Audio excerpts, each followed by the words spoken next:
Здравствуйте, меня зовут Дьяконова Ирина. Я преподаватель мультипликационной студии «Чудеса кино». Сегодня мы с вами поговорим о тестопластике. Поделки из соленого теста принято называть тестопластикой. Сегодня мы с вами сделаем картину. Для этого нам необходимо тесто двух видов. Первое – это классический замес, то есть сюда входит мука, соль и клей для обоев. Второй вид с добавлением какао. Также нам понадобится фанерная досточка любого размера, ножницы, формочки для печенья, ручка и фломастер. Для того, чтобы наше тесто не сохло, мы его должны накрыть салфеткой. Вся работа состоит из 3 этапов. На первом этапе мы нашу досточку обклеили кедровыми орешками. Использовали клей ПВА. После полного высыхания мы будем на нашу досточку наносить тесто. Приступаем ко второму этапу. Для этого нам нужно тесто. Отщипываем кусочек классического теста. Тесто должно не прилипать к рукам, на ощупь должно быть мягкое. Скатываем его в базовый элемент шар и накладываем на нашу картину. Слегка прижимаем. Ни клей, ничего наносить не надо, так как у нас уже в тесте есть немного клея. Изделие и так присохнет прям к картине. Никуда не упадет, не денется никуда. Так, возьмем формочку для печенья и нанесем тесто отпечаток. Это будут перышки у нашей птицы. Тело готово. Теперь нам нужна голова. Теперь берем коричневые. Так, для лепки мы будем использовать досточку пластиковую. Так, делаем опять же элемент, базовый шар и сдавливаем его в лепешку. И выдавляем с помощью формочки. Лишнее убираем.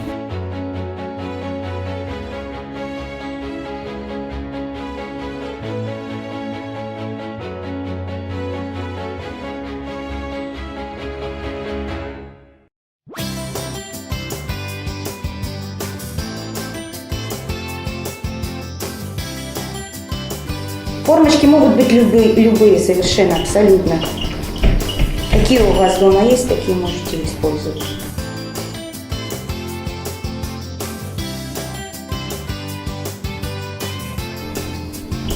Так, вот наш хвостик готов, теперь мы сделаем голову.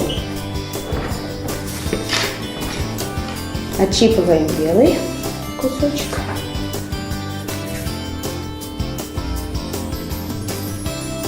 Так, это у нас голова, слегка прижимаем и делаем небольшую вмятину. Это у нас будет глаз тут небольшой.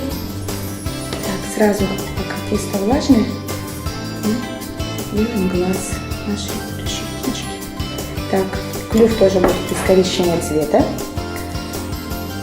Отщипываем, катаем шар. С помощью ножниц делаем надрез. Вставляем надрез в ручку и прикладываем к нашей птице. Клюв готов.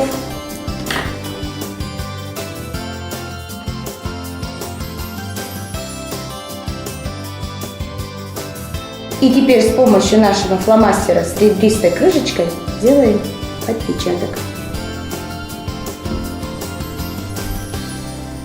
Так, это мы сделали хохолок у нашей птички. Так, теперь приступаем к изготовлению крыльев. Крылья у нас могут быть коричневые, да, скорее всего, мы сделаем.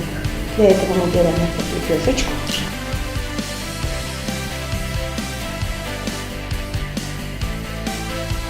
Крылья у нашей птицы готовы.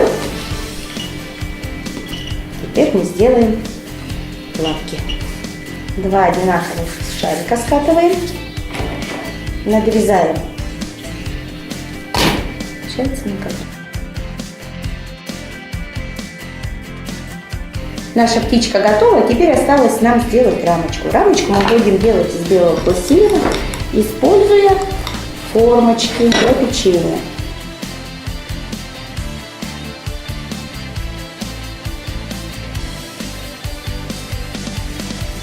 Вообще детям очень нравится лепить формочками, потому что сразу правильная форма появляется. Но для этого тоже должны быть определенные навыки, умения. Сразу дети не могут пользоваться формочками. Выкладываем симметрично точки наши.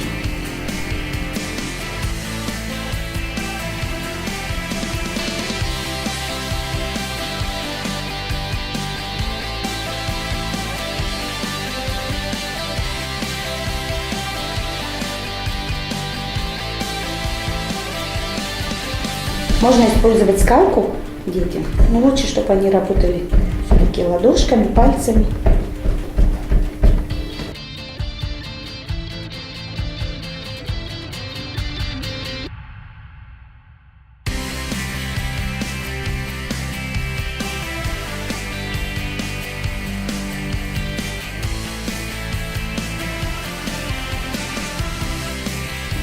Тесто очень быстро покрывается корочкой.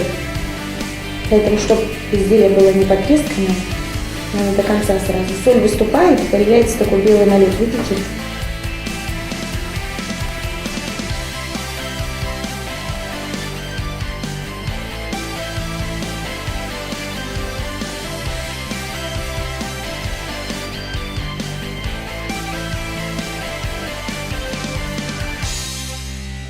Если переборщить какао, то тесто начинает тоже как бы маленько трескаться. Вот здесь как раз вот первый признак, что мы очень много насыпали какао. Но зато очень темный цвет, красивый получился. И пахнет. И пахнет вкусно, ага.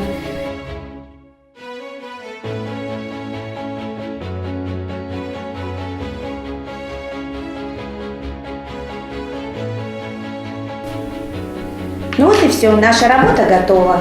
После полного высыхания взрослые могут скрыть такую работу лаком. Такая картина станет прекрасным украшением вашего интерьера. С вами была Ирина Дьяконова. До свидания.